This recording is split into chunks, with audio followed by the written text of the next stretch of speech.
Assalamualaikum. Hope you are well. Now I'm going to economics class. In our last class, we have completed some important topics of chapter 4, which is investment. Today, we will learn about some other important topic.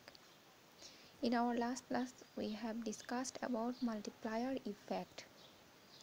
We have learned what is multiplier effect.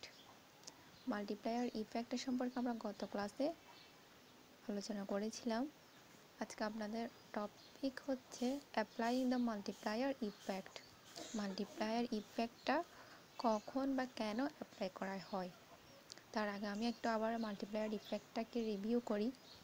Multiplier effect বলা হচ্ছে আসলে সেই জিনিসটাকে যখন government তার এমপ্লয়িরা বা তার একটা দেশের জনগণ বেশি কনজিউম করুক এটা চায় কারণ একটা দেশের জনগণ যখন বেশি কনজিউম করবে বা বেশি ইনভেস্ট করবে তখন সেখানে অন্য মানুষের এমপ্লয়মেন্টের ব্যবস্থা হবে বা ইনকামের ব্যবস্থা হবে, অর্থাৎ কারো কনজাম্পশন ইনক্রিজ করার মাধ্যমে অন্য কারো ইনকাম ইনক্রিজ পাবে।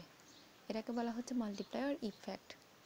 কারো কেউ বিজনেসে ইনভেস্ট করেছে এবং সেই ইনভেস্টমেন্টের থেকে সে প্রফিট পাচ্ছে, আর এই এক্সট্রা প্রফিটটা তার ইনকামে অ্যাড হচ্ছে, আর তার এই এক্সট্রা প্রফিট ইনকামে অ্যাড হওয়ার কারণে তার ইনকামটা ইনক্রিজ হচ্ছে, আর এই ইনক্রিজড ইনকাম দিয়ে সে আগের চেয়ে বেশি কনজিউম করছে, অর্থাৎ তার কনজাম্পশন প্যাটার্নটাও চেঞ্জ হচ্ছে, সে আগের চেয়ে বেশি ইনক্রিজ করছে, তার কনজাম্পশন আগের চেয়ে ইনক্রিজ হচ্ছে। আর এ কারণে কি হচ্ছে, সে যখন একটা বেশি জিনিস কিনছে, সে যাদের কাছ থেকে কিনছে তাদের জন্য এটা ইনকাম হচ্ছে, তাদেরকে যেহেতু সে একটা টাকার বিনিময়ে জিনিসগুলো কিনছে বা টাকার বিনিময়ে সে কনজিউম করছে, তখন যখন বেশি টাকা সে খরচ করছে তখন এই বেশি টাকাগুলো অন্যদের ইনকাম জেনারেট করছে। এটাকে বলা হচ্ছে মাল্টিপ্লায়ার ইফেক্ট। এখন এই মাল্টিপ্লায়ার ইফেক্টটা গভর্নমেন্ট কখন অ্যাপ্লাই করে বা কেন অ্যাপ্লাই করে এটাই আমরা আজকে দেখব। Applying the multiplier effect. The multiplier concept can be used in any situation where there is a new injection into an economy. Examples of such situations include multiplier কনসেপ্টটা একটা ইকোনমিতে তখনই অ্যাপ্লাই করা হয় যখন নতুন কিছু ইনজেক্ট করার দরকার হয়। আর এখানে কিছু এক্সাম্পল দেওয়া হয়েছে, এক্সাম্পলগুলো একটু দেখে নিই। First one, when the government funds building of a new motorway, অর্থাৎ যখন গভর্নমেন্ট ফান্ডস থেকে একটা নতুন যোগাযোগ ব্যবস্থা করা হয় motorway. when there is an increase in exports abroad, যখন এক্সপোর্ট বৃদ্ধি পায়, যখন এক্সপোর্ট বৃদ্ধি পায় বা এক্সপোর্ট বৃদ্ধি করার দরকার হয়।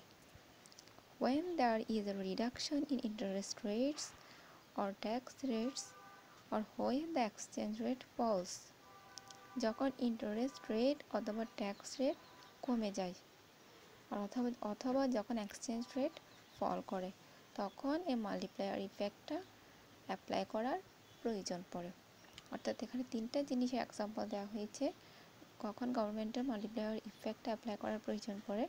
ফার্স্ট ওয়ান, গভর্নমেন্ট যখন একটা নতুন ফান্ডস বিল্ড করতে চাইবে অথবা একটা নতুন ফান্ডস থেকে কিছু বিল্ড করতে চাইবে যে কোনো একটা দেশের উন্নয়ন ব্যবস্থার জন্য, তখন মাল্টিপ্লায়ার ইফেক্টের দরকার হয় যাতে তাদের অনেক বেশি ইনকাম জেনারেট হয়, যাতে সাধারণ জনগণ বেশি কনজিউম করে, বেশি স্পেন্ড করে এবং সেখান থেকে অনেক বেশি ইনকাম জেনারেট করা যায়। when there is an increase in exports abroad, যখন বাইরে বেশি এক্সপোর্টের দরকার হয় বা বাইরে এক্সপোর্ট বৃদ্ধি পায়, আর এটা যখন ইন্টারেস্ট রেট অথবা ট্যাক্স রেটটা কমে যায় অথবা যখন এক্সচেঞ্জ রেটটা ফল করে তখনই মাল্টিপ্লায়ার ইফেক্টটা দরকার হয় ইকোনমিটাকে স্টেবল রাখতে, ইকোনমিটাকে সচল রাখতে এবং ইকোনমিটা যাতে ফল না করে এটা ঠিক রাখার জন্য তখন মাল্টিপ্লায়ার ইফেক্টটা অ্যাপ্লাই করা হয়। This is indirected by the marginal propensity to save which is called MPS, plus the extra income going to the government, the marginal tax rate plus the amount going abroad, the marginal propensity to import। অর্থাৎ এই multiplier effect থেকে কি generate হচ্ছে, marginal propensity to save plus the extra income going to the government. এই marginal propensity to save MPS এবং এই extra ইনকামটা গভর্নমেন্টের কাছে যাচ্ছে। The marginal tax rate plus the amount going abroad, এটাও কাস্টমার বা গভর্নমেন্টের কাছে যাচ্ছে। And the marginal propensity to import. By adding up all the withdrawals, we get the marginal propensity to withdraw. The multiplier can now be calculated by the following general equation. অর্থাৎ এই multiplier effect থেকে কী কী জিনিস generate হচ্ছে, marginal propensity to save, marginal tax rate and marginal propensity to import. দেখো এই সবগুলা withdraw করার মাধ্যমে কি পাওয়া যাচ্ছে, সবগুলোর মাধ্যমে ইকুয়েশনে বসিয়ে আমরা পাবো মার্জিনাল প্রপেন্সিটি টু উইথড্র। আর মার্জিনাল ইফেক্ট কীভাবে ক্যালকুলেট করে এটা আমি আপনাদেরকে গত ক্লাসে দেখিয়েছিলাম। The multiplier can now be calculated by the following general equation. Marginal propensity to withdraw যখন আমরা পাবো তখন নিচের এই ইকুয়েশন দিয়ে আমরা ক্যালকুলেট করতে পারবো মার্জিনাল প্রপেন্সিটি টু উইথড্র, যেটা হচ্ছে 1 ডিভাইডেড বাই 1 মাইনাস MPW, অর্থাৎ 1 divided by 1 minus marginal propensity to withdraw. Next, the downward or reverse multiplier. A withdrawal of income from a downward অথবা reverse multiplier কোনটাকে বলা হচ্ছে, a withdrawal of income from the circular flow will lead to a downward multiplier effect. অর্থাৎ ইনকামটা আমরা এখানে বলছি যখন ইনকামটা সেভ করে সেটাকে ইনভেস্ট করে আরও বেশি ইনকাম পাওয়া যাচ্ছে, তখন এখানে বেশি লোকের কর্মসংস্থান হচ্ছে বা ইনভেস্টর বেশি কনজিউম করছে তার ইনক্রিজিং ইনকাম দিয়ে, তখন অনেক বেশি ইনকাম জেনারেট হচ্ছে বা অনেক বেশি অন্যদের সেভিং বৃদ্ধি পাচ্ছে। কিন্তু ওটা হচ্ছে আপনাদের মাল্টিপ্লায়ার ইফেক্টের আপওয়ার্ড ইফেক্ট, যেটাকে মাল্টিপ্লায়ার ইফেক্ট বলা হচ্ছে, যাতে একজনের স্পেন্ডিং থেকে 10 জনের ইনকাম জেনারেট হচ্ছে। কিন্তু এখানে ডাউনওয়ার্ড ইফেক্টও আছে, যেটা হচ্ছে আপনি যদি আপনার সেভিংসটা কোথাও ইনভেস্ট না করে উইথড্র করে ফেলেন অথবা সেভ না করে উইথড্র করে ফেলেন, তখন কিন্তু আপনার এভাবে সব দিকে আপনার স্পেন্ডিং থেকে বা আপনার ইনভেস্টমেন্ট থেকে কারো ইনকাম জেনারেট হবে না। এটা হচ্ছে মাল্টিপ্লায়ারের ডাউনওয়ার্ড বা রিভার্স ইফেক্ট।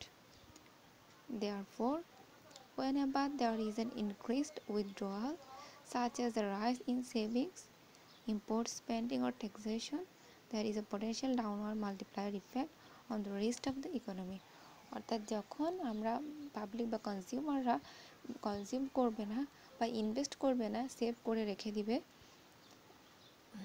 অথবা যখন ইম্পোর্ট স্পেন্ডিং অথবা ট্যাক্সেশন এগুলো বাড়বে, তখন দেখা যাবে এই মাল্টিপ্লায়ারটা ডাউনওয়ার্ড ইফেক্ট করবে। অর্থাৎ এটা অন্যদের ইনকাম জেনারেট করবে না বা কনজাম্পশন যেহেতু বাড়ছে না, এখান থেকে কেউ প্রফিটেবল হচ্ছে না, এটা শুধু সেভিংস হিসেবে থাকবে এবং এখানে মাল্টিপ্লায়ার ইফেক্টটা ডাউনওয়ার্ড হবে এবং এটা রেস্ট অফ দ্য ইকোনমিকে ওভাবেই ইফেক্ট করবে।